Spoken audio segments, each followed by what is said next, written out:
Hello and welcome to our talk, Building Bridges with Kotlin Multiplatform, not Kotlin Multiplatform Mobile, as we learned yesterday. So we changed our title a little bit, and how we added KMP to our established app. An alternative title would be how to add KMP to our app without freaking up the iOS devs. But we thought this would be a little bit too offensive, and we are more on the side to bring everyone on one side and one boat and move forward together. My name is Benedict. I'm an Android developer at Get Your Guide. I came up with this idea, adding Kotlin Multiplatform, or trying out Kotlin Multiplatform, a year and a half ago, but the response from the iOS devs were like, no, that's not cool, we need to use Objective-C and threading issues, wow, no. I was like, okay, I will try a different time. And half a year ago, I learned a little bit more about KMP. I thought, let's try again. I bring up this idea. Perhaps I find someone who wants to try out KMP with me from the iOS side. And here we are. Yeah, hello everyone. My name is Kristijan. I'm primarily an iOS engineer, so I feel a little bit out of place here at this conference. But in this presentation, I will try to give you some guidelines on how to best approach iOS developers and show their point of view when talking about Kotlin Multiplatform. So a little bit about Get Your Guide, what we are doing, so that you also know that we are not having a small app, Hello World app with 5 screens, and we are adding KMP and everything is fine. So we have a big app, we are selling experiences around the world. So when this is your first time here in Berlin, you can buy tickets for the TV tower, or you can check out if there's a guide with a food tour going through Berlin. So we are selling a lot of tickets, especially also on mobile now. We recently got some funding and were able to increase our evaluation in this market time. So this also shows that people want to travel again, which is good for us because Corona was quite bad for us. And yeah, we are also around the world. There are offices around the world. The biggest one here is in Berlin, the office, where a lot of tech people are. We are both based in Zurich, Switzerland. There is also a small tech office, and the other offices are more like supporting the suppliers. So KMP is the future, right? Yeah, because we are here at the Android conference. Would you say this at an iOS conference? Everyone would be like this. So we know what KMP can and cannot, how we could use it, what the state is, and so on. But we need to think about that we are living a little bit in an echo chamber. So we are going to Android conferences, there are KMP talks, we are learning more and more and more. When iOS dev goes into an iOS conference, there's, I would say, no talk about KMP. So they are living in their world and we are living in our world. And when we then try to talk to iOS devs, like, hey, we should use KMP, it's now better with the new memory model and sharing, blah. They're like, what the fuck you are talking about? And we need to emphasize this, that when we are talking about KMP, that there are other people out there who has not the same knowledge as we have. And so when we say, hey, we should use this because of that, we need to make sure we don't run them over, to make sure we are on the same page and moving forward together. Yeah. So, first things first. You're probably all excited about Kotlin Multiplatform. You think it's the best thing and you want to try it out. So naturally, you come to the iOS developers in your company, you tell them, oh, it's going to be so cool, we're going to have this shared code, we only need to do UI, it's going to be the best thing ever. And then they just look at you with a blank stare. Probably because they stopped listening as soon as you mentioned the word Kotlin.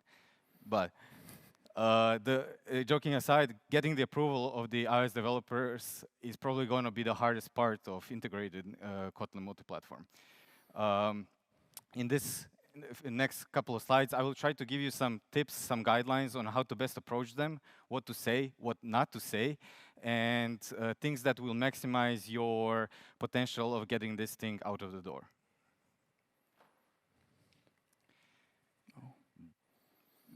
Okay, this is smaller than I expected.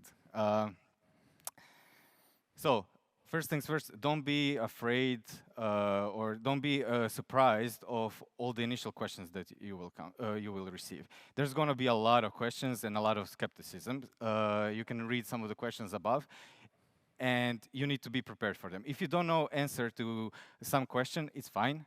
Go and find the answer, and then come back to the developers with a concrete answer. Take all questions seriously. Don't skip anything that you get asked. Take it seriously, write it down, and answer it. Give them a concrete answer. Next, you can talk to them about how everything is going to be great, everything is going to work fine, but they won't believe you until they see it. So you have to make a proof of concept. And it has to be specifically aimed for the iOS app. So you have to create the initial code setup. You have to integrate it into the iOS app, use Xcode, and so on. And your focus should be on the ease of integration. If your proof of concept requires major changes to the iOS app, you will have a hard time convincing anyone to use it. And we will talk more about the integration in future slides.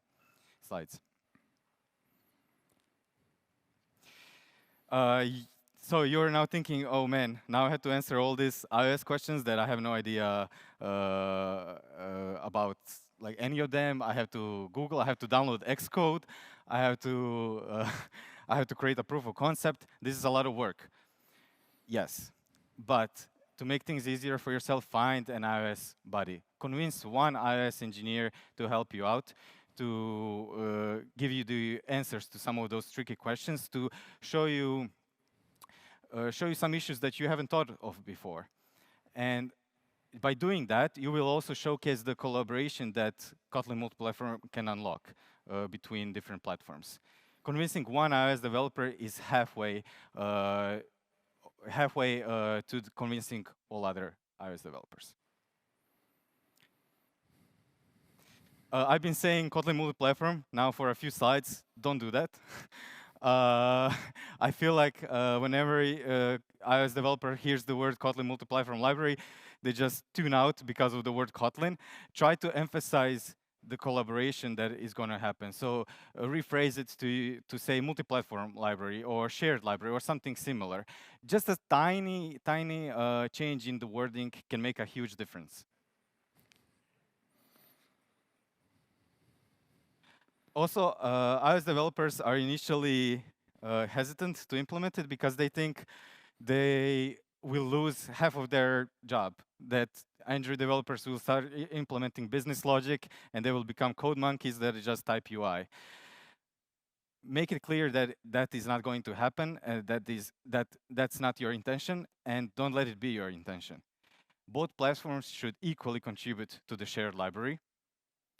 And if iOS developers aren't confident enough to contribute to the Android code base or to write Kotlin, you need to encourage them, you need to teach them, you need to pair program as much as you can until they are able to contribute without your help. Also here, you need to think about if a web developer would come to us like, hey, I have this nice JavaScript library with all the domain logic, just use it. Would you use it? You have all the nice Kotlin coroutines, and you have all the nice sealed classes in your code. Why should you want, or why you want to use a JavaScript library? And then you also need to look into this library perhaps, which is the first time a black box, and then to learn it. And this is how iOS developers are feeling. So we should also always take the perspective of an iOS developer, how they perhaps feel, and then try to emphasize and lower this barrier as much as possible. Exactly. And personally, I feel that Kotlin Multiplatform or shared library, multi-platform library, can only reach its full potential when both sides contribute to it equally. If only one side is doing it and the other one is just using it as a library, then we don't have that full potential that multi-platform libraries can unlock. So that's a lot to ask for iOS developers. They need to learn Kotlin, they need to install Android Studio, they need to start coding in this new environment. And if you're going to ask that of them, at least what you should do is learn a little bit of Swift. Learning Swift is going to help you see issues with the library that you wouldn't see otherwise. It's going to help you implement features on both platforms without the help of iOS developers, so you won't be depending on anyone. And it's going to help you debug your new features that you're writing right there in the iOS app.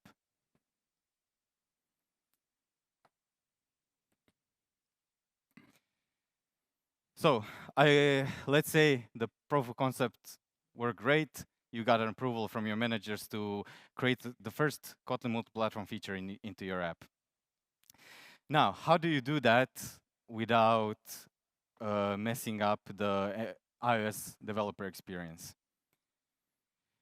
One thing that should always be in your mind is that iOS developers should use the library as any other library. They shouldn't have to jump through hoops to integrate it or to use it. They shouldn't have this additional overhead. They just need to add it, use it, and that's it. And this is also, I would say, the main point of this talk. Just keep that in mind as we go along through the slides. The MVP, the first feature that you're implementing, should have a clear business and user impact, because you're trying to showcase what this thing can do. If you go too small, maybe people still won't be convinced. So the first feature, add networking, add analytics, add logging, add state changes in the UI.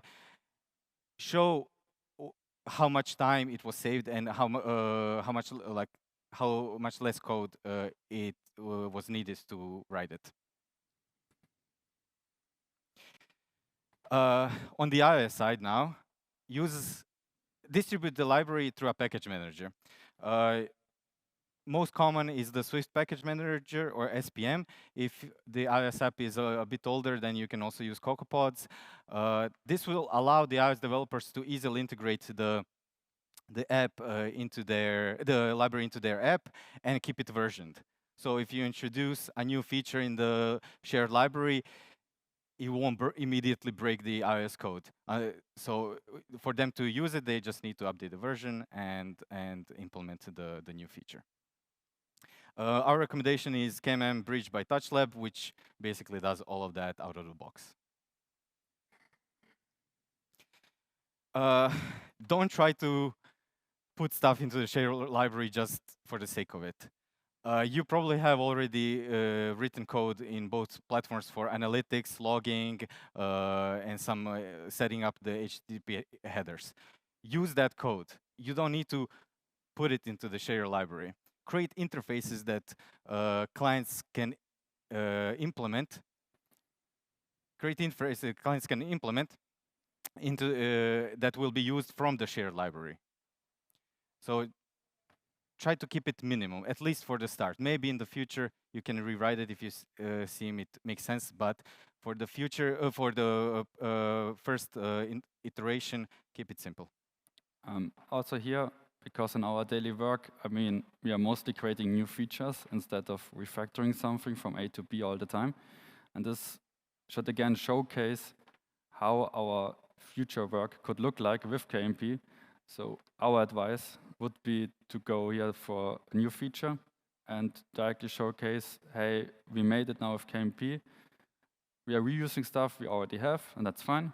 And really focus on this new feature and then have a nice metric, nice arguments that we should use this also for the next feature. To really have a good argument instead of, hey, we did. I don't want to make anyone feel bad, but when you're doing analytics and we are now doing it with KMP, of course it will work. I'm 100% sure. And it's like, okay, now it's working again. So what's the point? We are changing our analytics SDK, I don't know, every 2 years, adding one method, and that's it. So really go bold there and showcase something with a little bit more value for the business. Yeah, exactly. This one might seem minor to you, but it's major for the iOS developers. If you didn't know, but you probably already know, shared libraries or multi-platform libraries are interfaced with the iOS code through Objective-C, which isn't great. It's really tricky to use. It requires writing a ton of wrappers around it, and it's something that iOS developers will definitely point out as a negative thing. So your job is to minimize the shared library surface or API surface. So only expose what you need to expose, nothing more. And use custom wrappers, public libraries, to try to hide the fact that they are working with Objective-C again. Our recommendation is KMP native coroutines, which allows the iOS developers to use modern features such as async await, combine Rx Swift with shared code. Great, you tried it out, it didn't work out. Sometimes it happens, maybe it doesn't fit your team, maybe it doesn't fit your project, it's fine. That's why it's important to have an exit plan. Everything that you added has to be added easily, but it should also be removed easily. The removal of everything, like the entire shared library from the iOS code, should be quick and painless, but for you, emotionally, it might be a bit difficult.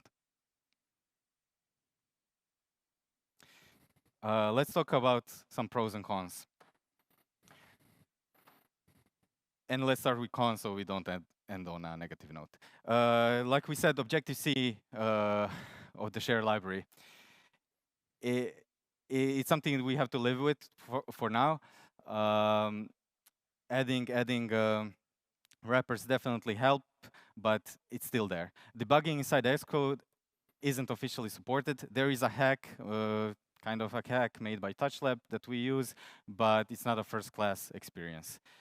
Sometimes we notice that some things can work on Android, but not on iOS. You should try to write your tests in a common test, and then run tests as native code.